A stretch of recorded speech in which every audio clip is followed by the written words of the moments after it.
नमस्कार बच्चों, मैं डॉक्टर अनीता एग्जाम पोल में आपका हार्दिक स्वागत करती हूँ। कैसे हैं आप बच्चों? आशा करती हूँ कि अच्छे होंगे और आपकी पढ़ाई भी बहुत अच्छी चल रही होगी। बच्चों, मैं जैसे आपको CUET हिंदी लैंग्वेज की तैयारी करा रही हूँ और हिंदी लैंग्वेज की तैयारी में मैंने आपको अगस्त 2022 का पेपर पूरा एनालाइज करवा दिया। जब हमने पेपर करा तो उसमें हमने देखा बच्चों क्या क्या आ रखा था। 3 तो हमारे गद्यांश थे और बाकी के हमारे प्रश्न थे। उन प्रश्नों में कौन कौन से टॉपिक्स पे जोर दिया गया है, जैसे कि उपसर्ग, प्रत्यय, विलोमार्थी, समानार्थी, अनेकार्थी, पर्यायवाची और ये शब्दार्थ, वर्तनी, ये सभी लिए हुए हैं। ठीक है, तो आज जो हमारा टॉपिक है ना बच्चों, उस टॉपिक को अगर हम करते हैं तो जितने भी ये टॉपिक्स हैं ये आपको अच्छे से क्लियर हो जाएंगे, उनमें आपको सहयोग मिलेगा उस टॉपिक को जान के जो आज हम करेंगे। ठीक है, जैसे अब आपका उपसर्ग है, प्रत्यय है, तो ये सब हमारे मेन होते किससे हैं? जब हम शब्दों को तोड़ते हैं। ठीक है, शब्दों को तोड़ते हैं, मूल शब्द के आगे जो लग जाता है उसको उपसर्ग कहते हैं, मूल शब्द के जो पीछे लग जाता है उसको प्रत्यय कहते हैं। तो मूल शब्द को निकालना, उपसर्ग को अलग करना, प्रत्यय को अलग करना। ठीक है, और शब्दों के अर्थ, शब्दों के विलोम हम कैसे जानेंगे? जब हमें संधि पता होगी। तो चलते हैं फिर बच्चों, आज हम संधि से संधि कर लें। आज मैं आपकी संधि से संधि कराऊंगी। ठीक है बच्चों, चलिए देखो बच्चों, आज का हमारा टॉपिक है संधि। क्या है बच्चों? संधि। और संधि को पढ़ने के बाद हमें किसमें सहयोग और सहायता प्राप्त होगी? जो अन्य टॉपिक्स हैं आपके, आप इनको अच्छे से समझ पाएंगे, जैसे कि उपसर्ग, प्रत्यय, आपका हो गया बच्चों पर्यायवाची, अनेकार्थी,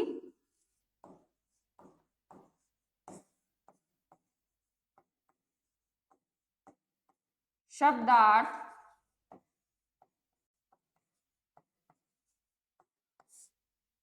और वर्तनी। ठीक है बच्चों, जब आप संधि को जान लेते हो तो संधि, इन सभी को जानने के लिए संधि ही प्रयोग में लाई जाती है। उपसर्ग निकालेंगे तो हम शब्द को तोड़ेंगे, तो संधि का जब हम विच्छेद करते हैं, जब हमें संधि पता होगी कि किन दो शब्दों से मिलकर बनी है, तभी हम संधि का विच्छेद कर सकते हैं। ठीक है, तो संधि जो है वो हमें इन सभी में हेल्प करेगी। तो चलिए बच्चों, हम संधि को सीखते हैं आज। ठीक है, संधि को समझें। संधि क्या है? अगर मैंने संधि को लिया तो पहली बात तो मैं इस शब्द पे जाती हूँ बच्चों। जो ये शब्द लिखा हुआ है ये दो से मिलकर बना हुआ है, सन और धी। धी इसमें क्या है बच्चों? धी इसमें है मूल शब्द। ठीक है, जो कि हमारा संस्कृत का है। धी इसमें मूल शब्द है। और धी का अर्थ क्या होता है बच्चों? धी का अर्थ होता है धारण करना। क्या होता है बच्चों? धारण करना। और ये जो हुआ हमारा सन, सम हुआ मतलब साथ। तो साथ साथ इनको धारण करना, साथ साथ रखना। ठीक है, तो क्या होता है? संधि हो गया आपका, सम और धी मिलकर बन गया आपका संधि। अब इस संधि में भी हम देखेंगे बच्चों कौन सी संधि है। इस संधि में अगर मैं बताती हूँ आपको तो व्यंजन संधि है। क्या, कौन सी संधि है बच्चों? व्यंजन संधि। अब जैसे व्यंजन संधि है, ये जो हम सारी संधियां पढ़ेंगे, सब संधियों के प्रकार पढ़ेंगे, उसमें हम जब व्यंजन संधि पढ़ेंगे तब हमें पता चलेगा कि इसके अंदर व्यंजन संधि कैसी है। ठीक है, और नाम से जैसे पता लग रहा है कि व्यंजन संधि है, तो ये व्यंजनों से बनती है। ठीक है, जैसे कि हमारे बच्चों जो वर्णमाला है, वर्णमाला, वर्णमाला हमें कितने उसमें बटी हुई है? वर्णमाला हमारे 3 में बटी हुई है, जिसमें स्वर वर्ण होते हैं, व्यंजन वर्ण होते हैं, और तीसरा बच्चों आपका विसर्ग होता है। विसर्ग, तो इन तीनों के आधार पर ही हमारी संधि बटी हुई है। ठीक है बच्चों, अब जैसे मैंने एक शब्द लिया, जैसे मैंने एक शब्द लिया यहाँ पर अब्ज। अब्ज एक शब्द है। ठीक है बच्चों, अब अब्ज अगर हम लेते हैं तो अब्ज किससे मिलके बना हुआ है? यहाँ पर अगर मैं अब्ज को देखूं तो अब्ज बेटा हमारा अब और ज से मिलकर बना हुआ है। किससे मिला हुआ है? अब और ज से। ठीक है, तो ज मतलब हो गया यहाँ पे जन्मा। ज मतलब हो गया बच्चों जन्मा। और अब मतलब अब बना है बच्चों अप से, पहले अप था फिर अप का अब हुआ, और ये प का ब कैसे हुआ, जो हमारे वर्ग होते हैं प वर्ग में जो हमारे होते हैं प्रथम द्वितीय तृतीय चतुर्थ और पंच, हर वर्ग में 5 होते हैं आपके वर्ण बच्चों, तो उसमें जो पहला होता है वो तीसरे में बदल जाता है, तो प का हुआ प, फ, ब, ठीक है, भ और म। तो जो ये प था ये हमारा किस में बदला, ब, पहला तीसरे में बदलता है और तीसरा पहले में बदलता है, तो ब हमारा प में और प हमारा ब में बदला है।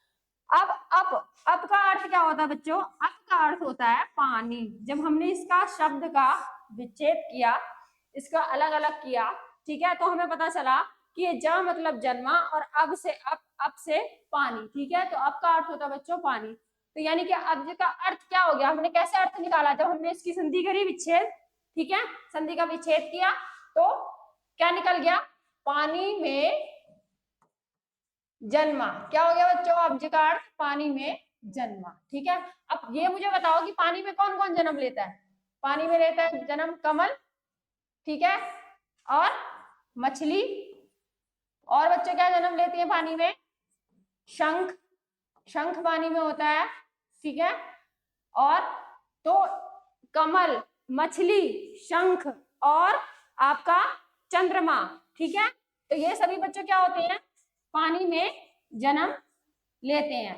तो अब एक फिर ये सब किसके हो गए, पर्यायवाची हो गए आपस में अब्ज के, ठीक है, तो हमने यहाँ पर्यायवाची भी समझ लिया, हमें अब्ज का अर्थ भी, ठीक है, और ज का अर्थ भी, जब हमने शब्द को तोड़ा तो हमें पता चला ज से क्या हुआ, तो ये सब किसकी वजह से हो रहा है बच्चों, संधि की वजह से। तो संधि को इसलिए हम जानेंगे कि जब हमारे हम उससे पर्यायवाची, उनके अर्थ, उनकी वर्तनी, ये सभी हमें जानकारी प्राप्त होगी, ठीक है बच्चों। तो संधि का जैसे मैंने आपको बताया, संधि का मैंने क्या बताया, सम और धी, ठीक है, और इसमें कौन सी संधि है बच्चों, व्यंजन संधि है, ठीक। और अगर हम इसका शब्दार्थ लेंगे, क्या लेंगे बच्चों, शब्दार्थ, इस शब्द का अगर हम अर्थ लें, जैसे कि मैंने आपको कहा कि आज चलो बच्चों मैं आज आपकी संधि से संधि कराती, तो संधि से संधि मतलब संधि से हम मिलते हैं, संधि से हम जुड़ते हैं, संधि को हम जानते हैं, तो शब्दार्थ इसका हो जाता है बच्चों मेल, ठीक है, जुड़ाव, समझौता। देखा है आपने, जब दो देशों में आपस में लड़ाई होती है तो किसी चीज को लेके कि भाई ये तो बहुत बड़ा युद्ध हो गया, अब इसको धीरे धीरे समाप्त करना है, किंतु कुछ कुछ कंडीशनें रखी जाती है और उन कंडीशनों से आपस में दोनों में क्या होती है, संधि होती है, समझौता होता है कि अब हम ऐसे ऐसे करेंगे, ठीक है बच्चों। तो संधि का अगर हम शब्दार्थ लेते हैं, मेल, जुड़ाव और समझौता, ठीक। अब हम आगे चलते हैं इसकी परिभाषा। अब संधि होता क्या है आखिर, अगर आप कहें मैम संधि होता क्या है, मतलब क्या हुआ संधि में, संधि की अगर मैं परिभाषा लिखूं बच्चों, तो संधि हम कहते कैसे हैं, संधि में क्या होता है, संधि में क्या होता है बच्चों, दो निकटवर्ती वर्णों के मेल से जो विकार उत्पन्न होता है, जो परिवर्तन होता है, चाहे वो ध्वनि में हो चाहे वो उसके शब्द के बनने में हो, तो जो भी दो वर्णों के मिलने से जो विकार उत्पन्न होगा, जो परिवर्तन होगा, उसको बच्चों हम क्या कहेंगे, संधि, ठीक है, क्या कहेंगे, संधि कहेंगे। तो हम संधि की परिभाषा में लिख सकते हैं बच्चों कि दो निकटवर्ती वर्णों के मेल से, दो निकटवर्ती वर्णों के मेल से उत्पन्न विकार या परिवर्तन को हम संधि कहते हैं, ठीक है बच्चों। देखो अब संधि और समास, संधि और समास दोनों में ही जुड़ते हैं, लेकिन इनमें मुख्य अंतर दोनों में यही है बच्चों, जो संधि होती है उसमें वर्ण मिलते हैं, ठीक है, वर्णों के मिलने से विकार उत्पन्न होता है, और जो समास होते हैं उसमें शब्द मिलते हैं, ठीक है बच्चों। ये चीज इन दोनों में बहुत ध्यान रखने की है कि संधि में वर्ण मिलते हैं और समास में शब्द मिलते हैं, ठीक है। जैसे कि उदाहरण हम देखते हैं बच्चों, कैसे होएगा ये उदाहरण। मैं आपको अगर यहाँ पे दूं तो जैसे लिखा हमने हिम धन आलय, ठीक है। अब इसमें संधि कैसे करेंगे हम, कैसे है इसमें संधि, देखो इन दो शब्दों को, ये दो शब्द हैं, इन दो शब्द के ये बच्चों है आपका प्रथम शब्द, ठीक है, ये प्रथम शब्द है और ये बच्चों आपका है द्वितीय शब्द। क्या है? द्वितीय।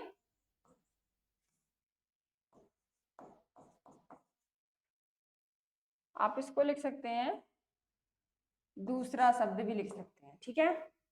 ये प्रथम शब्द है और ये बच्चों आपका दूसरा शब्द, ठीक है।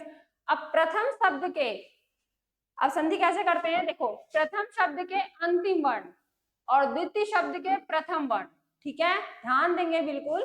प्रथम शब्द के अंतिम वर्ण और द्वितीय शब्द के प्रथम वर्ण के मिलने से, ठीक है, ये जो पास पास होते हैं यही मिलते हैं। अब देखो इसमें म और आ है, अब म हम कैसे लिखते हैं बच्चों, म हम लिखते हैं म धन अ, इसमें अ का स्वर है, ठीक है, और यहां से मिला हमारा आ, तो ये संधि का नियम है।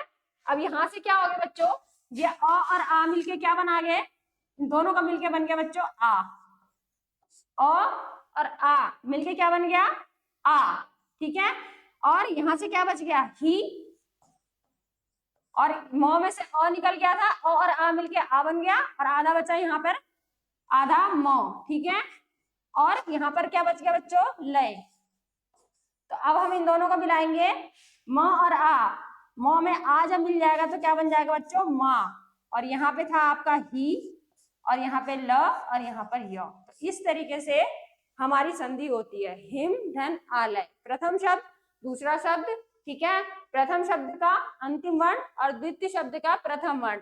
म जो था वो म और अ, ठीक है, म में जैसे अ की ध्वनि आ रही है तो म आधा हम ऐसे लिखते हैं हलंत के साथ और उसके साथ अ हमारा स्वर लगा हुआ है आ, तो अ और आ मिलके बन गया आ बच्चों, ठीक है।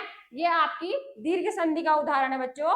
तो और इसमें म बचा तो ही मा लय, ठीक है। अगर हमारे पास बच्चों संधि नहीं होती, अगर हमें पता नहीं होता इसकी जानकारी, तो हम इस शब्द को कैसे लिखते, तो हम इस शब्द को ऐसे लिख लेते ना, हिमालय कैसे लिखते हैं, ऐसे लिखते, फिर हम इसको हिम आलय, इसको हम ऐसे जोड़ देते, किंतु संधि की वजह से ये सहूलियत हुई हमारी कि हमारा ये शब्द ऐसे बना हिमालय, ठीक है। और संधि के बाद जो नया शब्द बनता है बच्चों, उसमें जो दो हमारे शब्द होते हैं पहले के, उन दोनों का अर्थ निहित होता है, ठीक है। जैसे हिम मतलब हो गया बच्चों बर्फ और आला मतलब हो गया घर, ठीक है, यानी कि बर्फ का घर, तो हिमालय हम किसको कहेंगे जहां बर्फ ही बर्फ है, ठीक है, बर्फ का घर। तो हमने देखा बच्चों किसे कहते हैं हम संधि, दो निकटवर्ती वर्णों के मेल से उत्पन्न विकार को हम क्या कहते हैं बच्चों, संधि कहते हैं, ठीक है। अब देखो संधि, अब हम बोलते हैं संधि के भेद, संधि यानी कि कितने प्रकार की होती है, भेद या प्रकार आप कह सकते हैं, ठीक है। अब संधि की जैसे कि परिभाषा मैंने आपको बताई, दो निकटवर्ती वर्णों के मेल से संधि हो रही है, तो जितने वर्ण होंगे उतने संधि के प्रकार होंगे, ठीक है। तो संधि के भेद कितने होते हैं, मूल रूप से तीन। कितने होते हैं बच्चों, तीन, क्योंकि वर्ण हमारे कितने होते हैं, तीन, ठीक है। तो तीन में कौन कौन से होते हैं हमारे बच्चों, पहली होती है हमारी स्वर संधि, क्या होती है बच्चों, स्वर संधि। दूसरी होती है बच्चों व्यंजन संधि, और तीसरी हमारी होती है बच्चों विसर्ग संधि, ठीक है। तो ये हमारी तीन प्रकार की संधि होती है और ये तीनों प्रकार हमारे वर्ण के आधार पर होते हैं, वर्णों के आधार पर ये संधि के प्रकार है। किसके आधार पर बच्चों, वर्णों के आधार पर, किसके आधार पर, वर्णों के आधार पर। वर्णों के आधार पर इसलिए बच्चों क्योंकि हमारा संधि का परिभाषा ही यही है कि वर्णों के मेल से, और वर्ण जितने प्रकार के होंगे उतनी हमारी संधियां हो जाएंगी, ठीक है। तो वर्ण आपने पढ़ी होगी वर्णमाला, तो वर्ण में क्या होते हैं, तीन प्रकार के होते हैं, तो स्वर वर्ण, व्यंजन वर्ण और विसर्ग, ठीक है। तो इन तीनों से ही हमारी संधियां भी बनती है। ठीक है, तो 3 प्रकार की हमारी संधि हो गई बच्चों। स्वर संधि, यहाँ आपको नाम से ही समझ जाना चाहिए। स्वर संधि में क्या होगा बच्चों? स्वर संधि में स्वरों का मेल होगा। किसका मेल होगा बच्चों? स्वरों का मेल। ठीक है, और व्यंजन संधि में व्यंजन के साथ हम स्वर का मेल करेंगे, स्वर का मेल। और विसर्ग संधि में बच्चों आप विसर्ग के साथ व्यंजन का मेल करेंगे। ठीक है, व्यंजन का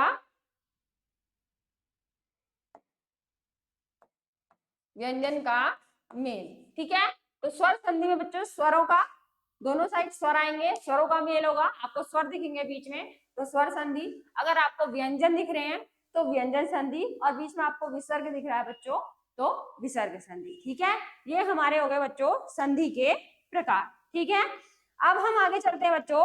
अब मैं आपको ये बताऊं कि जो संधि के प्रकार हैं, ठीक है, अब इसमें आज हम जो जानेंगे स्वर संधि को जानेंगे। किसको जानेंगे बच्चों? स्वर संधि को। आज मैं आपको बताती हूँ स्वर संधि। अब 3 हो गई उसके आधार पर। ठीक है, अब हम आते हैं स्वर संधि पर। किसका आते हैं बच्चों? पहली है हमारी स्वर संधि। आज हम एक ओवरव्यू लेंगे संधियों का, और उसके बाद मतलब संधि से समझौता, मतलब एक ओवरव्यू ले लेके संधि में आखिर होता क्या क्या है और हमें क्या क्या पढ़ना है। संधि क्योंकि एक हमारा हिंदी का मैथ कह सकते हो आप इसको, क्योंकि इसमें जोड़ है, घटा है, तोड़ है और जोड़ है। और जोड़ और तोड़ किसमें होता है बच्चों? मैथ में। ठीक है, तो हमारी हिंदी की मैथ है। बच्चों को बहुत कंफ्यूजिंग लगता है ये, लेकिन आप मेरे साथ जुड़िए, आपको एक एक करके मैं अच्छे से खोल के समझा दूंगी कि संधि आखिर क्यों होती है, कैसे होती है, और कैसे हम ट्रिक भी आपको बताऊंगी। लेकिन ट्रिक बताने से पहले आपको समझना होगा। जब आप समझेंगे, हमारे समझने से ही ट्रिक बनती है बच्चों, ट्रिक कहीं अलग से नहीं आती है। जब आप उस चीज को डीपली समझ जाते हैं तो ऑटोमेटिकली आपको तुरंत पता चल जाता है, अच्छा इसमें ये है तो ऐसे तो इससे होता है। तो वो ट्रिक अपने आप ही आप खुद ही बना लोगे, मुझे बताने की भी आवश्यकता नहीं पड़ेगी। ठीक है, तो हम क्या पढ़ रहे हैं आज? स्वर संधि। अब स्वर संधि में हम कितने प्रकार की होती है बच्चों? स्वर संधि की हमारी होती है 5 प्रकार की। कितने प्रकार की होती है बच्चों? स्वर संधि हमारी 5 प्रकार की होती है, जिसमें पहली होती है बच्चों दीर्घ संधि। ठीक है, दूसरी हमारी हो गई बच्चों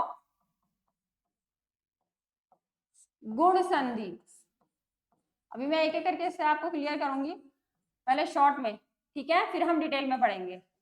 अभी हम एक ओवरव्यू ले रहे हैं हमारी संधियों में होता क्या क्या, किसके कितने प्रकार हैं, किसमें क्या होता है, कैसे हम समझते हैं, और फिर एक एक करके हम सबको खोलते हुए चलेंगे। दीर्घ संधि, गुण संधि, फिर आपका है बच्चों वृद्धि संधि, फिर चौथी है बच्चों आपकी यण संधि,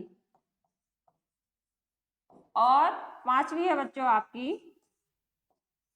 अयादी संधि।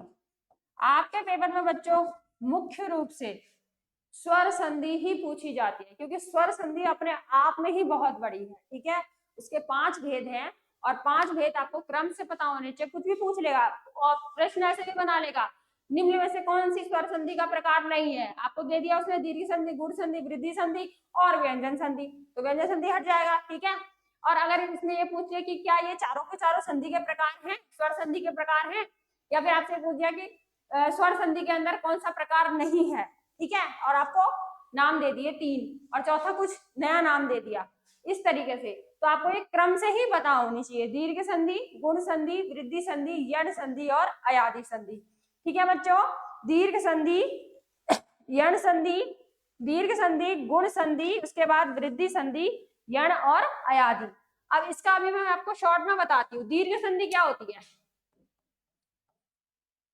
दीर्घ संधि अगर हम देखें तो दीर्घ में बच्चों हमें आ, ई, उ और री, आ, ई, उ और री, ये सारे दीर्घ स्वर है हमारे। ठीक है, जो अपने समान स्वरों से मिलकर दीर्घ हो जाते हैं। ठीक है, जैसे अ, धन अ, आ धन अ, आ, ठीक है। तो यह समान स्वरों से मिलकर बनेंगे, इसमें इनमें दीर्घ मतलब कि इनमें मात्रा बड़ी लगती है, ठीक है, इनको बोलने में समय ज्यादा लगता है। तो ये दीर्घ संधि की पहचान यही है, आपको जहां पे शब्द में दीर्घ शब्द दिख जाएगा, जैसे हिमालय, मैंने भी आपको बताया था उदाहरण में, हिमालय, विद्यालय, ठीक है, पाठशाला, तो जिसमें आ दिख गया वो कैसी हो गई बच्चों, आपकी दीर्घ संधि हो गई। कौन सी हो गई, जिसमें बड़ी बड़ी की मात्रा, ठीक है, परीक्षा, ठीक। तो इस तरीके से आपको जहां पर आ, जिन शब्दों के बीच में देखना है आपको, आ दिखे, ई दिखे, ऊ दिखे, री दिखे, वो आपकी कौन सी हो जाएगी बच्चों, दीर्घ संधि, ठीक है। और फिर दूसरी है बच्चों, लेकिन होते कैसे हैं ये बच्चों, एक जैसे स्वर, एक जैसे स्वरों का मेल होता है, ठीक है, आगे हम इसको डिटेल में पढ़ेंगे। एक जैसे स्वरों का मेल इसमें होता है बच्चों, ठीक। तो आपको अगर एक ट्रिक में देखना है, तो जिस शब्द के बीच में आपको आ, ई, ऊ और री दिख रहा है, तो कौन सी संधि हो जाएगी, वो आपकी दीर्घ संधि, ठीक। और दीर्घ संधि कैसी बनती कैसे है, वो मैं आपको डिटेल में बताऊंगी। अब हम देखते हैं इसके दूसरा प्रकार, गुण संधि। गुण संधि में हमने बच्चों क्या देखना है, ए और ओ, ठीक है, ए और ओ, ए और ओ जिसमें दिख जाएगा, ए और ओ अगर आपको उसमें दिख जाता है बच्चों, तो शब्दों के बीच में एक मात्रा होती है, इसमें क्या होता है बच्चों, शब्दों के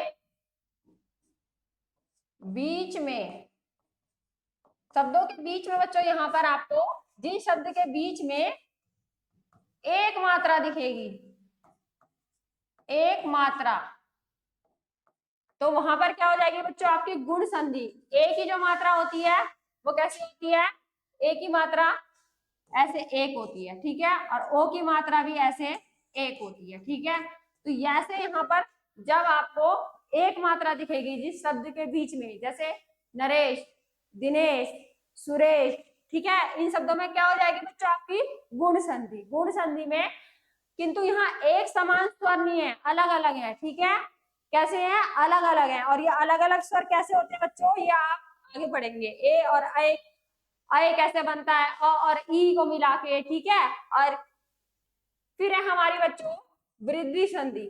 अब वृद्धि संधि में देखो, इनको याद करने का तरीका, दीर्घ में तो हो गया एक समान स्वर, एक जैसे स्वर, और स्वर और व्यंजन इनके बहुत प्रकार होते हैं, दीर्घ होते हैं, प्लुत होते हैं, ठीक है, ह्रस्व होते हैं। उसी तरीके से व्यंजन कैसे होते हैं, अल्प प्राण, महाप्राण, उनकी मैं एक अलग वीडियो आपको बना दूंगी जिसमें आपको वर्णमाला की पूरी जानकारी हो जाएगी कि कौन से दीर्घ है, कौन से प्लुत है, कौन से ह्रस्व है, ठीक है, कौन से संयुक्त हैं, इस तरीके से। तो अब यहाँ पर हम पढ़ रहे हैं बच्चों वृद्धि संधि। अब वृद्धि संधि के कैसे हम पता लगाएंगे, वृद्धि संधि हम कैसे जानेंगे कि इसमें वृद्धि संधि है, जिस शब्द में बच्चों आपको बीच में क्या दिखाई दे, बीच में आपको दिखाई दे आई और औ, क्या दिखाई दे, आई और औ, आई और औ, आई और औ जब आपको दिखाई देता है बच्चों, तो आपकी कौन सी संधि आती है, वृद्धि। और इसको हम लिख सकते हैं, शब्दों के बीच में, शब्दों के बीच में दो मात्रा दिखाई दे, दीर्घ हो गई ना, कैसी हो गई, वृद्धि हो गई मात्रा में, कैसी हो गई, दो मात्रा दिखे, ठीक है। एक मात्रा दिखेगी तो गुण हो जाएगा, और दो मात्रा दिखेगी बच्चों तो वृद्धि हो जाएगी, ठीक है सर। और एक मात्रा दिखेगी तो बच्चों आपकी क्या हो जाएगी, गुण संधि। और आपको अगर शब्दों के बीच में दो मात्राएं दिखती हैं तो वो आपकी कौन सी है बच्चों, वृद्धि संधि। अब हम आते हैं बच्चों यण संधि। यण संधि में देखेंगे बच्चों, य से कनेक्ट कर लेंगे।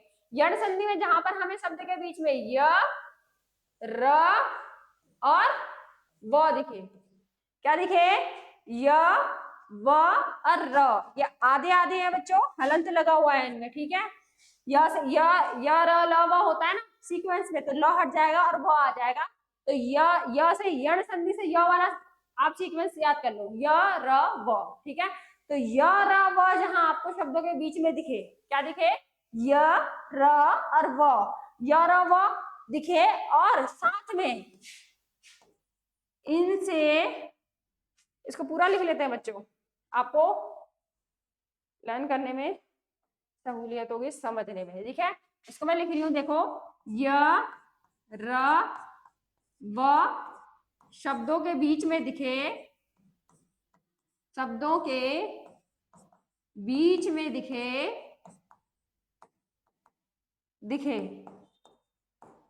और उससे पहले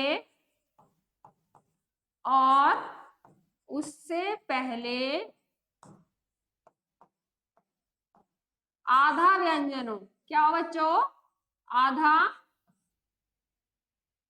आधा व्यंजन हो।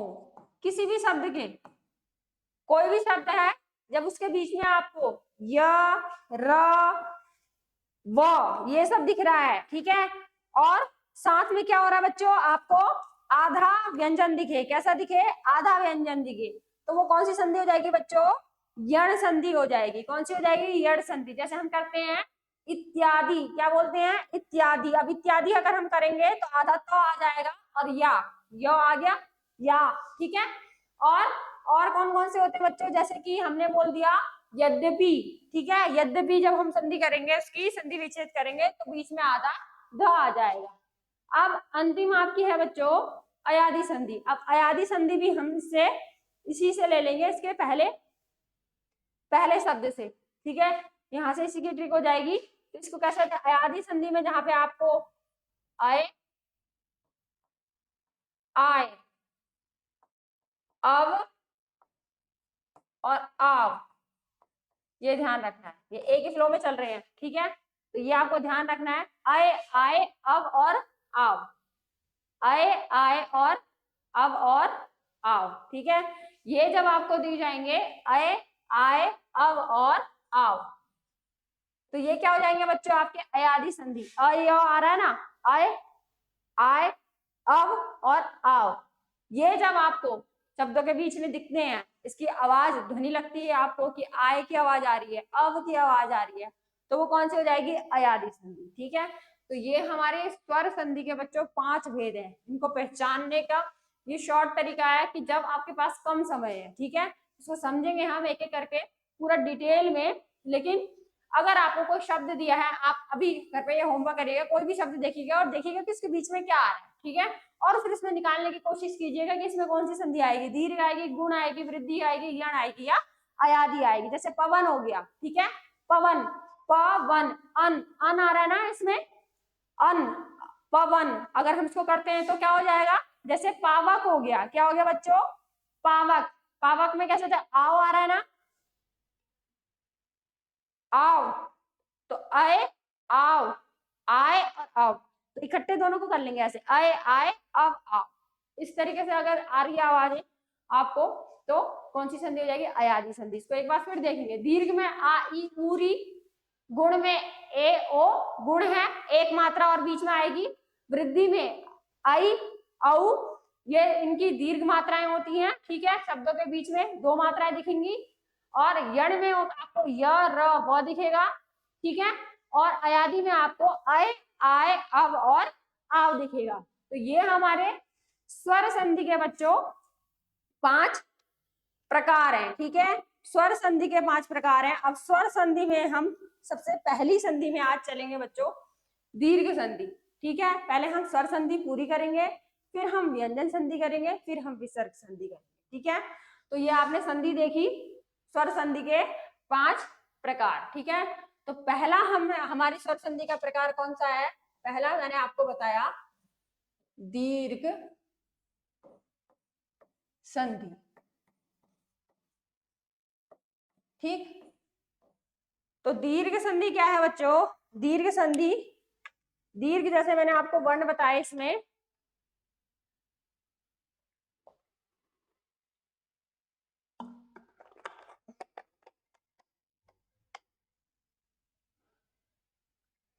दीर्घ कौन कौन से लिए बच्चों? मैंने अभी लास्ट स्लाइड में आपको बताया था दीर्घ में कौन कौन से आते बच्चों। इसमें हमें देखना है आ, ई, ऊ और री। अब हम इसको डिटेल में यहाँ पे पढ़ते हैं, अच्छे से समझते हैं कि कैसे हमें दीर्घ संधि निकालनी है, किसको देखेंगे हम, कैसे हम पहचानेंगे कि इसमें दीर्घ संधि है। ये शॉर्ट है कि बस आपको आ ई उ देखनी है, बनती कैसे है, होती कैसे है, वो मैं आज को आपको समझाऊंगी कि कैसे हम संधि को बनाते हैं, कैसे हम संधि को करते हैं, किस वजह से कैसे दोनों मिल जाते हैं। ठीक है, तो आ बच्चों, अब पहले हम आ को ले लेते हैं, पहले हम लेते हैं आ को। दीर्घ आ किस किस से बन जाएगा, जैसे कि बोला था सजातीय स्वर वर्ण, कैसे, इनका साथ में आप ये भी लिख लेंगे, इसमें क्या होता है सजातीय, इसमें बच्चों सजातीय स्वर वर्ण। बेटा ये बहुत ध्यान रखने की बात है कि सिर्फ वर्ण नहीं बोलेंगे हम, वर्ण तो बच्चों आपके सभी होते हैं, व्यंजन भी आपके वर्ण है, स्वर भी आपके वर्ण है। अगर आप यहाँ पे सिर्फ वर्ण लिख देंगे ना तो किसी में भी ध्यान जा सकता है, मैम कौन से वर्ण पे आपसे पूछा जाएगा, व्यंजन या स्वर, तो स्वर वर्ण, ये अभी हम स्वरों की संधि कर रहे हैं। ठीक है, जैसे कि हमारे संधि का नाम ही क्या है बच्चों, स्वर संधि। और स्वर संधि मैंने आपको बताई बच्चों 5 प्रकार की होती है। कौन कौन सी होती है बच्चों, आप रिपीट करेंगे और जितना रिपीट करेंगे आपको उतना ही लर्न होगा, और दोबारा से आपको उसमें इतना घुसने की जरूरत नहीं है। उसके बाद आपके PYQ आप कोई से भी लगा लीजिए, आपको समझ आ जाएगा कि हाँ, मैंने जैसे आपको शुरू की क्लास में बताया था कि आप जो भी टॉपिक थोड़ा थोड़ा करके पढ़ेंगे, उसको थोड़ा थोड़ा पढ़ना है, और जितना भी आप पढ़ेंगे उसमें से आप प्रश्न जरूर लगाएंगे। अगर मैं आज आपको सारा ही बता दूं तो आप सारे में मिक्स हो जाएगा, तो इसलिए आज हम सिर्फ पहला लेके चलेंगे, दीर्घ कौन सी, स्वर संधि। ठीक है बच्चों, जैसे कि हमारे वर्णमाला होती है ना, तो वर्णमाला में क्या होते हैं, स्वर वर्ण, व्यंजन वर्ण। ठीक है, तो दोनों वर्ण, दोनों के पीछे वर्ण आ रहा है ना, लेकिन वो स्वर वर्ण है। और आ ई उ री ए ऐ ओ औ अंग अह, तो अंग अह जो है बच्चों उसे हम अयोगवाह में रखते हैं। इसकी पूरी मैं एक वीडियो बना दूंगी स्वर वर्णमाला की, जिसमें आपको पूरा डिटेल में समझ आ जाएगा किसको किस में रखते हैं, कौन से हस्व है, कौन से महाप्राण है, कौन से अल्प प्राण है। ठीक है, तो अभी हम संधि कर रहे हैं, तो दीर्घ में मैंने पहले मैं बच्चों लेती हूँ आ, तो आ कैसे कैसे बनता है, देखो आ बनने का क्या है, अ धन अ करेंगे, मतलब कोई शब्द है उसके अंतिम में भी आ रहा है, और उसका जो दूसरा शब्द है उसके शुरुआत में भी आ रहा है, और दोनों अ मिलके क्या बना देते हैं बच्चों, आ, क्या बना देते हैं, आ। ठीक है, ये तो हो गया हमारा पहला। अगर मैं दूसरा लूं, दूसरा क्या पता, एक शब्द है और उसके अंतिम में क्या आ रहा है बच्चों, आ रहा है, अंतिम में क्या आ रहा है, पहले में आ रहा है, पहले हम एक जैसे ले लेते हैं, पहले में आ रहा है, फिर आ रहा है। ठीक है, तो ये मिला के भी आपके बच्चों आ बनाते हैं। ठीक है, हिम और आलय, तो पहले पहले शब्द के अंत में आ आया, और दूसरे शब्द के शुरू में क्या है, आ। ठीक है, तो अ और आ मिलेगा तब भी आ बनेगा, अ और अ मिलेगा तो भी हमारा आ बनेगा।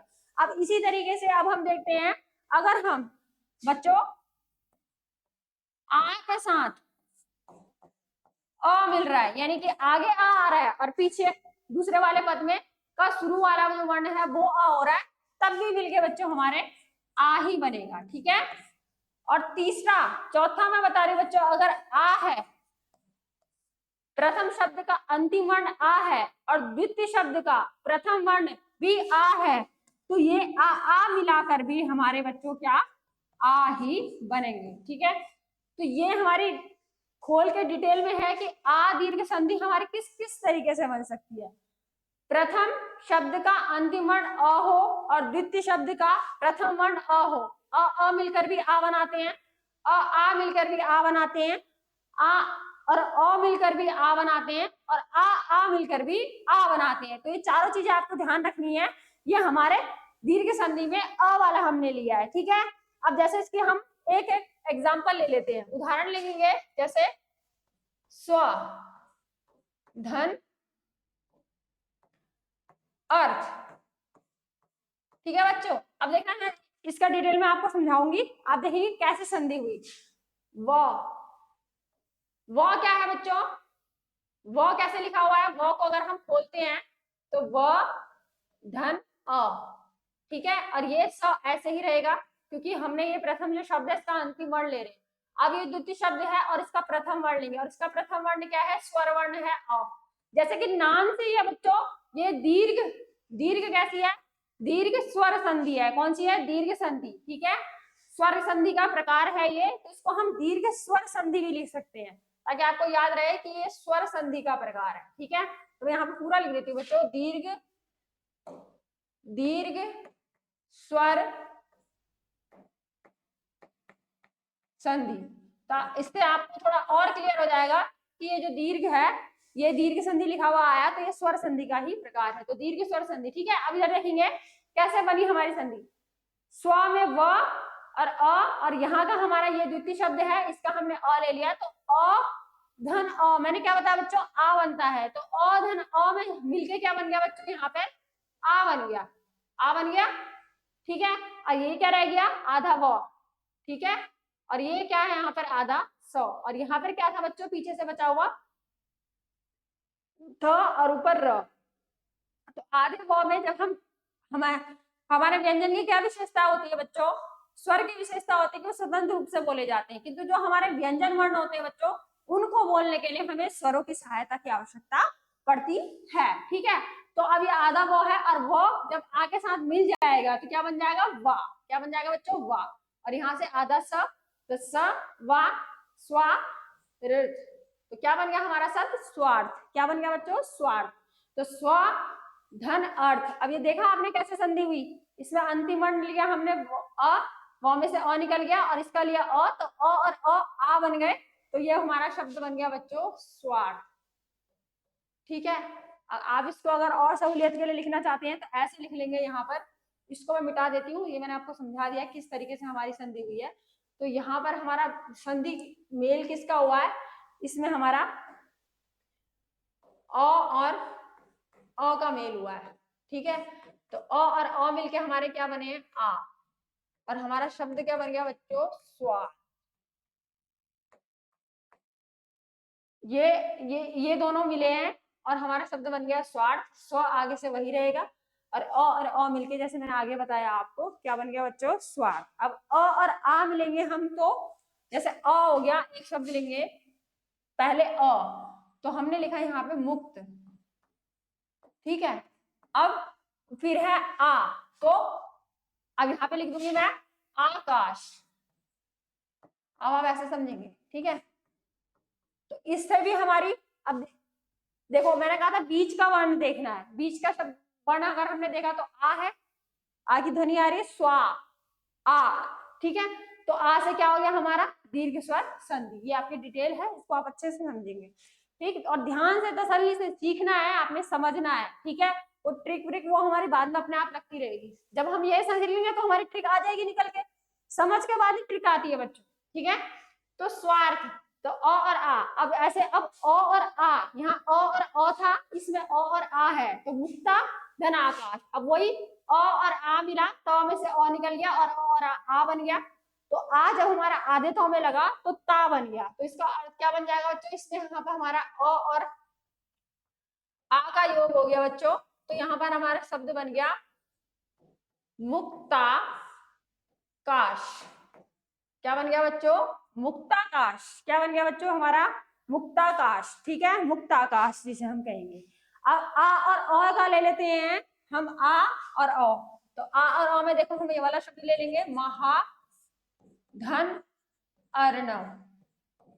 ये सबके मैं ये बता रही हूँ, बड़ा आ कैसे बनता है, जो कि हमारा दीर्घ संधि का, ठीक है, दीर्घ स्वर संधि का उदाहरण है। ठीक है, तो आ कितने तरीके से बन सकता है, 4 तरीकों से, अ धन अ धन आ धन आ, जिसमें कि महा धन अर्णव, तो इसका क्या हो जाएगा, इसमें आ आया और अ आया और हा हो गया, तो आ और अ मिलके आ बन गया, और आधे हो में जब आ लगा तो हा बन गया, तो इसका बन जाएगा, अब ये अ तो हट गया, तो ये बन गया महार्णव। क्या हो गया ये, महार्णव। क्या इसको पढ़ेंगे बच्चों, इसको हम बोलते हैं महार नव। अब यहाँ पर आ नहीं आया क्योंकि ये अ और इसका अंतिम आ मिलकर क्या बन गए, आ बन गए। और महार्णव किसे कहते हैं बच्चों, महार्णव कहते हैं हम समुद्र को, महार्णव हम कहते हैं बच्चों समुद्र को, महासागर को। और शिव के लिए भी महार्णव प्रयुक्त होता है। ठीक है, अब अंतिम देखते हैं बच्चों हम आ धन आ। ठीक है, आ से भी बच्चों मैंने आपको क्या बताया, आ ही बनेगा। तो इसमें हम ले लेंगे दोनों में आ दिखना चाहिए हमें, प्रथम वर्ण में भी और अंतिम वर्ण में भी। ठीक है, शंका धन आस्पद। तो आप ये नहीं सोचेंगे कि आ है तो और कितना बड़ा आ बनेगा, आ ही बनेगा। ठीक है, तो शंका यहाँ का आ लिया, यहाँ का आ लिया, आ से आ बन गया। ठीक है, तो शंकास्पद। ठीक है, क्या शब्द बन गया हमारा, शंकास्पद। ठीक है, और आस्पद हमें कहते हैं, आस्पद किसे कहते हैं बच्चों, हम आस्पद कहते हैं जगह स्थान को। ठीक है, तो वो स्थान जहां पर हमें शंका हो, तो शंकास्पद स्थान। ठीक है, शंकास्पद उसके लिए हो गया। तो अब ये दीर्घ संधि देख लिया आ का। ठीक है बच्चों, अब दूसरा इसमें क्या था, ई। दूसरा था बच्चों इसमें ई। तो ये हम पढ़ रहे हैं दीर्घ स्वर संधि। ठीक है, जिसमें हमने क्या क्या देख रहे हैं बच्चों, किस किस से हमें पता चल जाएगा, आ से, ई से, ऊ से और री से। ठीक है, आगा मैंने आपको बता दिया। अब हम ई देखते हैं बच्चों, उसी प्रकार से ई का अगर हम देखेंगे, बड़ी ई जिसे कहते हैं, इसकी मात्रा लंबी होती है, उसी तरीके से अब हम ऐसे देखेंगे। जैसे अगर मैं ई धन ई करूं, ये सजातीय स्वर है बच्चों, सजातीय ना, एक ही जाति, दोनों एक ही जैसे दिख रहे हैं। ठीक है, अगर हम बड़ी ई बोले तो उसमें भी ई की ही आवाज आती है, तो थोड़ी लंबी जाती है। और ई बोल तो सजातीय स्वर इसलिए बोला है कि एक ही जाति, एक ही कैटेगरी के स्वरों का मिलान आपस में होगा, तो हमारी दीर्घ स्वर संधि बनेगी। ठीक है, हाँ, तो ई और ई अगर हम कर देंगे तो भी ई बनेगा बच्चों। ठीक, अब इसके हम सारे लिख लेते हैं, आप इनके नोट्स बना लेना, लिख लेना, पीडीएफ आपको मिल जाएगी। और चाहे तो आप वीडियो जब चलाएंगे तो रोक रोक के लिखते जाएंगे, तो इससे आपको आसानी हो जाएगी कि सारे कोई भी शब्द आप देखेंगे उसको किसमें अंत में क्या, और प्रैक्टिस करेंगे जब शब्दों की बना के, तो अपने आप आपके क्लियर हो जाएंगे, फिर आपके दिमाग में अच्छे से बैठ जाएंगे। ठीक है, तो ई और ई मिला के ई हो गया बड़ी ई, और आप छोटी ई मिलाएंगे तो भी हमारा क्या बन जाएगा बच्चों, ई बन जाएगा। और छोटी ई के साथ हमने छोटी ई मिलाई तो भी ई बन गया, छोटी ई के साथ अगर हमने बड़ी ई मिलाई तो भी हमारा ई बन जाएगा। अब हम बड़ी ई के साथ यदि छोटी ई मिलाते हैं तो भी हमारा बड़ी ई ही बनेगा, और दोनों अगर हमारी बड़ी ई हो जाती है बच्चों तो भी हमारा बड़ी ई ही बनेगा। जैसे कि हमारा आ में था, सेम वैसा ही हमारा इस ई में भी होगा। ठीक है बच्चों, आगे समझ। अब इसका हम एक एक एग्जांपल ले लेते हैं। जैसे हम इसका लेंगे बच्चों, गिरी धन इंद्र। प्रैक्टिस करेंगे हम, जब PYQ लगाएंगे तो बहुत सारे एग्जाम ले लेंगे। अभी आपके नोट्स फिर बहुत ज्यादा हैवी हो जाएंगे, तो एक एक एग्जांपल से आप जब इसको पढ़ के देखेंगे कि ऐसे होता है, इस प्रकार के शब्द होते हैं, तो फिर आपको इजी रहेगा। ठीक है, नोट्स बनाने के लिए। लेकिन जब हम प्रैक्टिस करेंगे तो इसी प्रकार के हम बहुत सारे शब्दों को लगाएंगे जो फिर हमारे माइंड में बिल्कुल पक्के हो जाएंगे। ठीक है, ई और ई, गिरी और इंद्र। अब इसका हम करेंगे, देखो दूसरा हम ले लेते हैं गिरी, अब बड़ी ई है तो ईश।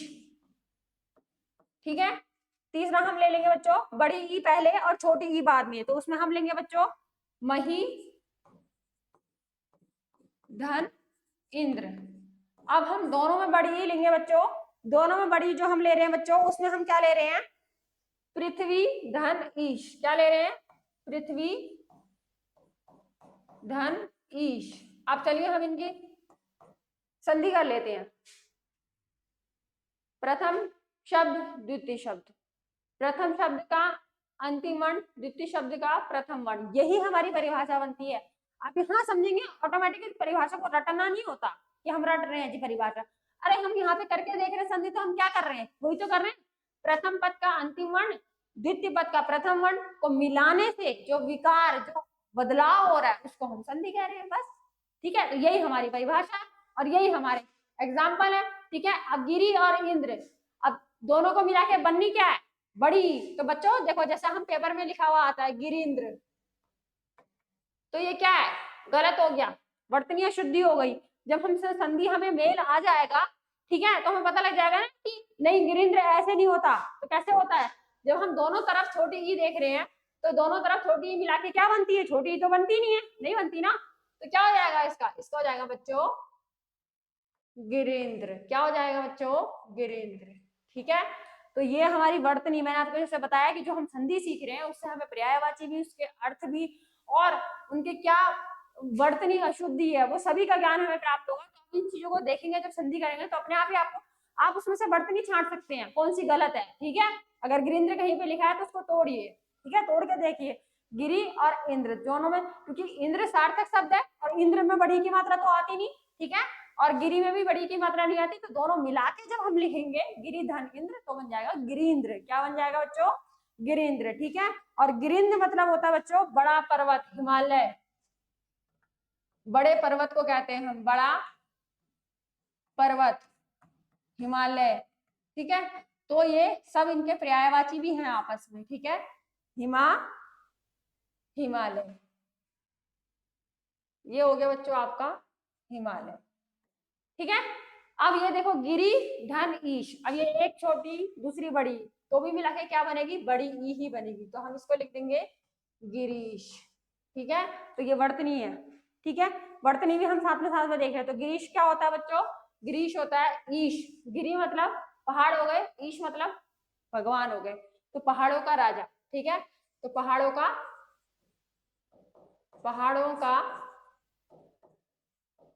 राजा। ठीक है, क्या हो गया बच्चों, गिरीश हो गया, पर्वतों का राजा है। तो और पर्वतों का राजा है कौन, किसे कहते हैं हम, पहाड़ों पर्वतों का राजा हिमालय को। उसका पर्यायवाची गिरीश, हिमालय का पर्यायवाची आप लिख सकते हैं। अगर हिमालय का पर्यायवाची आपके पास आ गया तो आप क्या लिखेंगे,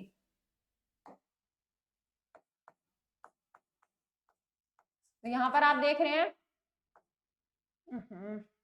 एक मिनट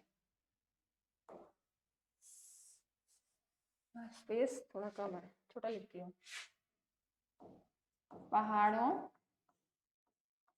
का राजा, तो पहाड़ों का राजा किसे कहते हैं बच्चों, हिमालय।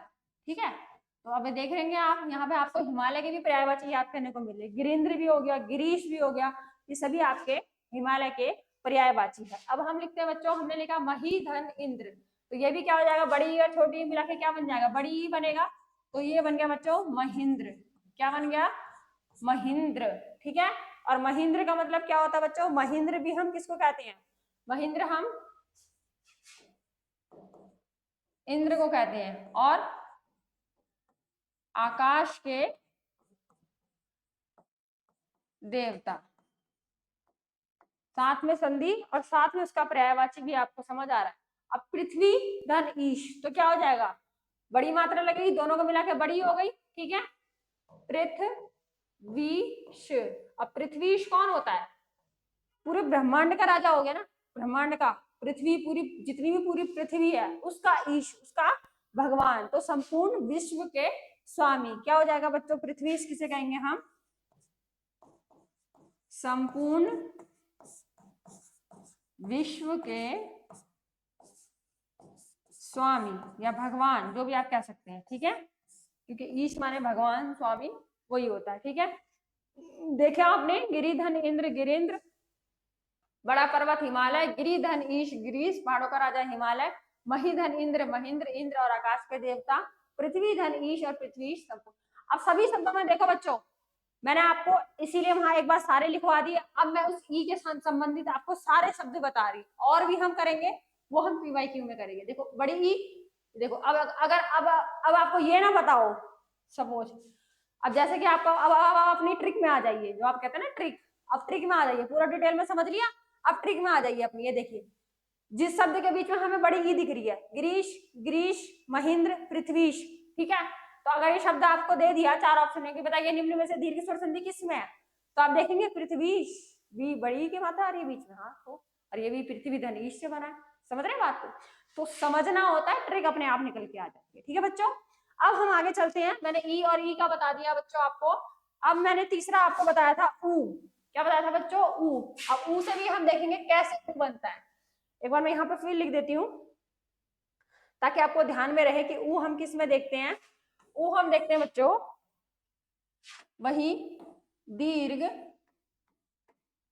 स्वर संधि। दोहराव मांगता है बच्चों, अभ्यास और दोहराव, ये दोनों चीजें आप करेंगे जितनी बार मुझसे बोलेंगे और लिखेंगे, ठीक है, स्थायी रूप से हमेशा के लिए आपके वो दिमाग में बैठ जाएगी। फिर रटने की और ट्रिक की भी आवश्यकता नहीं पड़ेगी आपको। ट्रिक तो आपके समझने के बाद ही निकलती है ट्रिक, दीर्घ स्वर संधि, और जिसमें हम क्या क्या देखते हैं बच्चों, आ ई हमने देख लिए हैं, ऊ देखते हैं और री देखते हैं, ठीक है बच्चों। अब मैं आपको बताती हूँ ऊ। अब ऊ भी सेम ऐसे ही बनेगा जैसे हमने आ और ई के बनाए, ठीक है। अब ऊ अगर हम यहाँ पे देखें तो पहला ऊ का हम देखते हैं बच्चों, ऊ और ऊ दोनों साइड, प्रथम पद में भी और द्वितीय पद में भी, प्रथम पद का अंतिम शब्द और द्वितीय पद का प्रथम वर्ण, सॉरी प्रथम पद शब्द, प्रथम शब्द का अंतिम वर्ण, यहाँ वर्णों का मेल हो रहा है, शब्दों का मेल नहीं हो रहा है। शब्दों के मेल से समास होता है बच्चों और वर्णों के मेल से आपकी संधि होती है, ठीक है। तो प्रथम शब्द का आपका अंतिम वर्ण और द्वितीय शब्द का आपका प्रथम वर्ण, दोनों जगह अगर ऊ होता है तो आपका बन जाएगा ऊ, और जहां आपको बड़ा ऊ दिखेगा वो आपकी दीर्घ स्वर संधि होगी, ठीक है। ऊ और ऊ का हमने कर लिया। अब ऐसे ही हम ऊ, बड़ा ऊ और बड़ा ऊ देखेंगे, दोनों तरफ अगर बड़े बड़े ऊ आते हैं तो हमारा भी ऊ बनेगा, और ऊ आते हैं तो भी हमारा बच्चों क्या बनेगा, ये बहुत लंबा हो जाएगा, हम इसको थोड़ा उसमें करते हैं। ऊ और छोटे ऊ और छोटा ऊ को मिलाएंगे तो भी बड़ा ऊ बनेगा, और बड़ा ऊ और छोटे ऊ को हम मिलाएंगे तो भी हमारा बड़ा ऊ बनेगा, ठीक है बच्चों। अब इसके हम एग्जाम्पल ले लेते हैं, जैसे कि ऊ और ऊ के लिए हमारा क्या एग्जाम्पल है, भानु, भानु, धन, उदय, ठीक है।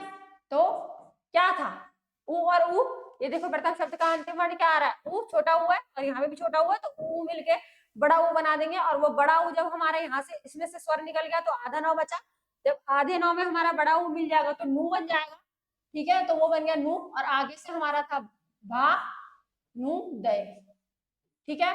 तो जब हम भानु लिखते हैं तो हमारे छोटे ऊ की मात्रा आती है, लेकिन जब हम भानुदय करते हैं, भानु माने सूरज और उदय माने उसका उगना, और जब हम भानुदय करेंगे बच्चों तो बड़े ऊ की मात्रा की, वर्तनी अशुद्धि में भी पूछा जाता है आपसे, छोटे ऊ की मात्रा लगा दी जाती है कि ये वर्तनी शुद्ध है कि अशुद्ध है, ठीक है।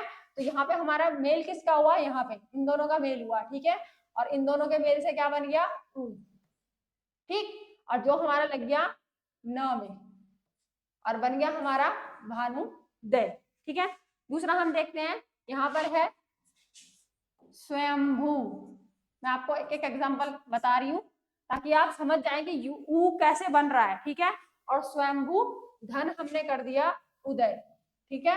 तो ये भी होएगा, जब हम स्वयंभू उदय, अब यहाँ पे बड़ा हुआ है और यहाँ पे छोटा हुआ है और दोनों मिलेंगे तो बड़ा ऊ ही बनाएंगे, ठीक है। तो ये बन जाएगा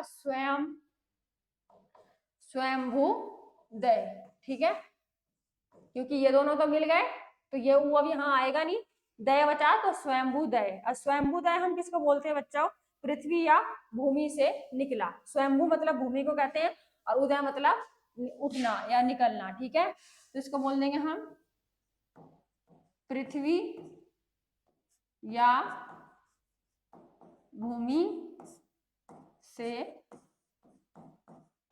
निकला, ठीक है बच्चों।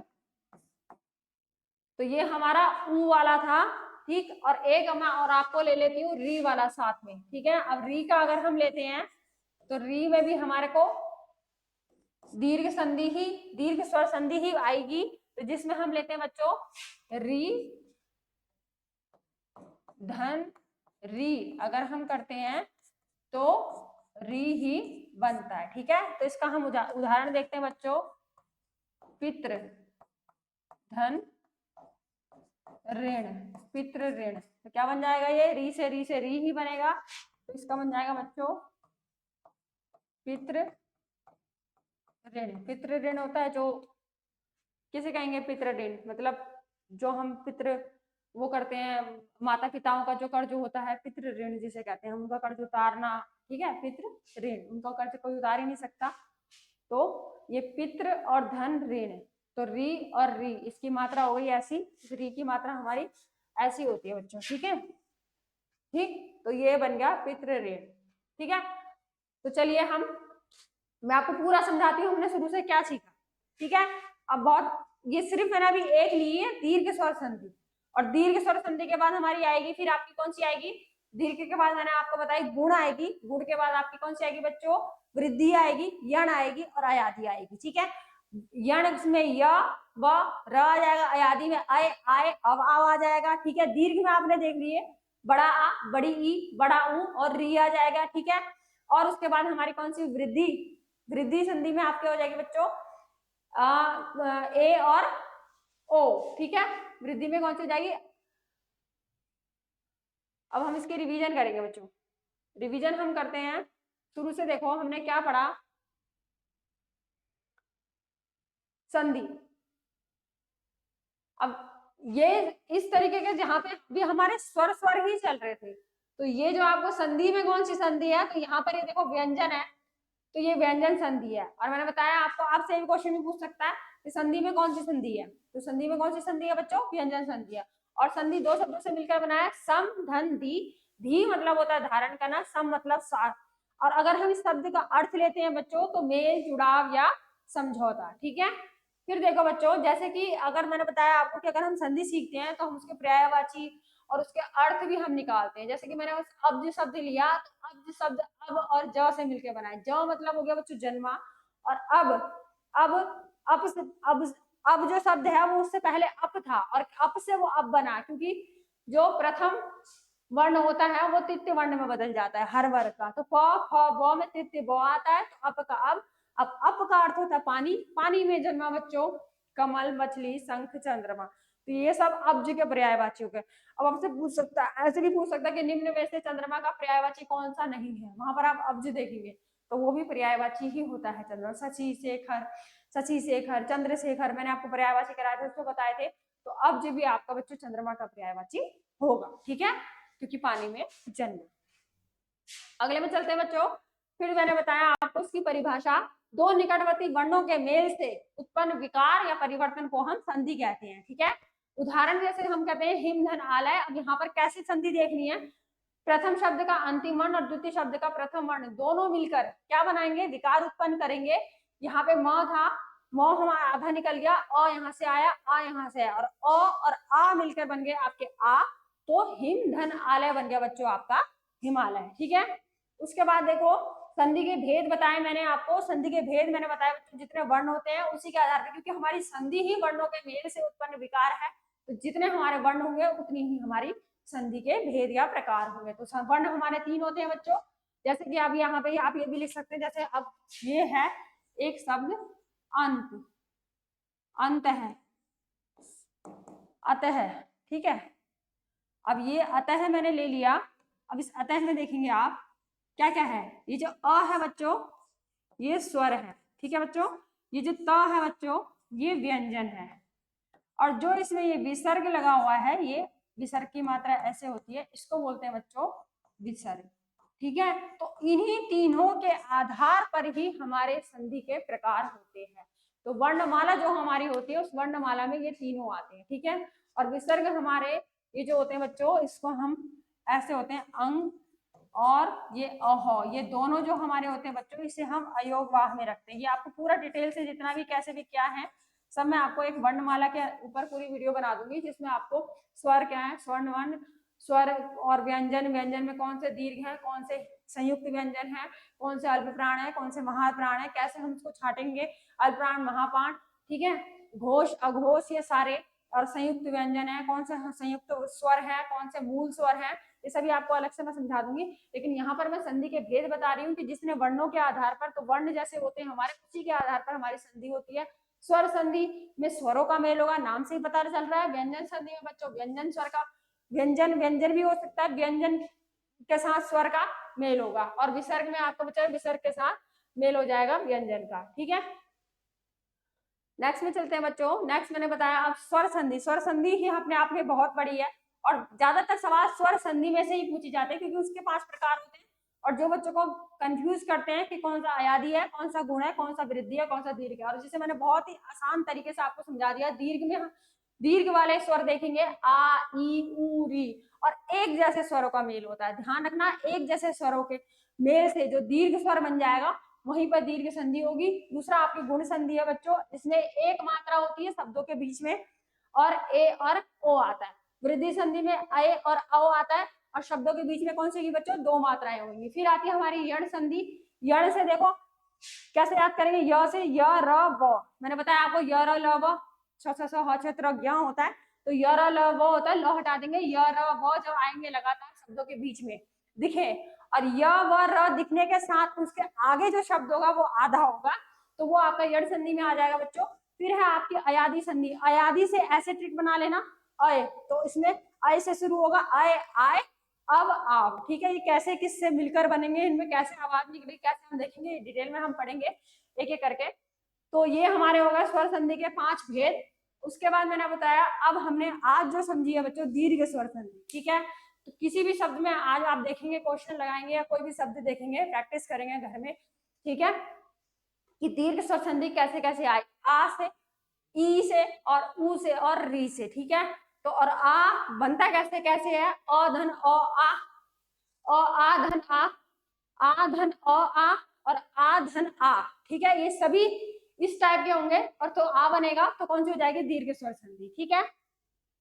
और इसके बाद ई का हमने देखा, ई धन ई धन ई, तो मतलब चाहे छोटी आगे हो चाहे बड़ी आगे हो, चाहे दोनों साइड बड़ी हो चाहे दोनों साइड छोटी हो, चाहे छोटी आगे चाहे बड़ी आगे, तो बनेगी क्या, मिलके बड़ी ई ही बनेगी, ठीक है। और उसमें फिर कौन सी हो जाएगी, गिरीन्द्र, गिरीश, महेंद्र, पृथ्वी, ये सभी में कौन सी हो जाएगी बच्चों, आपकी दीर्घ स्वर संधि, ठीक है। क्योंकि दीर्घ मात्राएं दिख रही है हमें बीच शब्दों के बीच में हमें देखना है। फिर देखिए बच्चों ऊ, ठीक है, तो ऊ का होता है ऊ धन ऊ भी ऊ हो जाएगा, ऊ और ऊ भी, और बहुत सारे एग्जाम्पल है यहाँ पर, 2 एग्जाम्पल देख के समझ लेंगे हम। भानु धन उदय बहुत बड़ी हो जाएगी, फिर आप भी परेशान होंगे। तो आज इतना अपने दिमाग में रखेंगे कि हमने दीर्घ स्वर संधि आज अच्छे से समझ ली, बाकी संधि के कितने प्रकार होते हैं और कितने भेद होते हैं, ठीक है। स्वयंभू धन उदय, स्वयंभूदय पृथ्वी या भूमि से निकला, ठीक है। री धन री से री बनेगा, रित्र धन ऋण हो गया, पितृ ऋण, ठीक है बच्चों। तो आज हमने संधि समझी, संधि से संधि की और संधि से संधि करके हमने संधि की, कौन सी संधि से संधि कर ली, संधि से दीर्घ संधि, हमने स्वर संधि पढ़ी और स्वर संधि की दीर्घ स्वर संधि। हम साथ में बोलेंगे दीर्घ स्वर संधि, तभी हमें पता रहेगा कि स्वर संधि का भेद है ये, ठीक है। और स्वरों के ही आधार पर ये इनकी नाम बटे हुए हैं, ठीक है। ठीक है बच्चों, तो नेक्स्ट क्लास में मैं आपके साथ मिलती हूँ। फिर दीर्घ के बाद हम कौन सी संधि पढ़ेंगे बच्चों, दीर्घ के बाद हम पढ़ेंगे गुण संधि। गुण संधि में अगली क्लास में मिलूंगी आपको। थैंक यू सो मच, आप मेरे से जुड़े, आपने समझा, और आपका हार्दिक आभार, ठीक है बच्चों। एक एक करके हम संधि समझेंगे। आप जितना भी आज आपने हिंदी में संधि में समझा है, कोई आपका डाउट है आप मुझे कमेंट बॉक्स में लिखेंगे कि मैम मुझे ये समझ नहीं आया, उसको डिटेल में आपको खोल के समझाऊंगी, ठीक है। और जो भी आप जिस भी संधि के बारे में जानना चाहते हैं, समझना चाहते हैं, वो आप मुझे बताएंगे, ठीक है बच्चों। पढ़ते रहें, पढ़ने के साथ साथ समझ विकसित करें, समझना बहुत जरूरी है। पढ़ तो आप रहे ही हैं, ठीक है, 12 साल से पढ़ ही रहे हैं, लेकिन अब आपको अपनी समझ विकसित करनी है, और समझेंगे तभी ट्रिक बनेगी। ट्रिक से कुछ नहीं होता कि आपने सोचा मैंने ट्रिक बता दी, जब आपने समझ लिया, पता चल गया ना ट्रिक, समझोगे तब ट्रिक निकल के आएगी, ठीक है बच्चों। फिर मैं मिलती हूँ आपको अपनी गुण संधि के साथ, ठीक है। तब तक के लिए आप इसको रिवीजन करिएगा और आपने पीवाईक्यू लगाइएगा। मैंने कहा था कि थोड़ा थोड़ा जितना भी पढ़ेंगे उससे संबंधित पीवाईक्यू लगाए। पढ़ते रहिए, हंसते रहिए, मुस्कुराते रहिए और समझते रहिए, ठीक है। फिर मिलेंगे, बाय।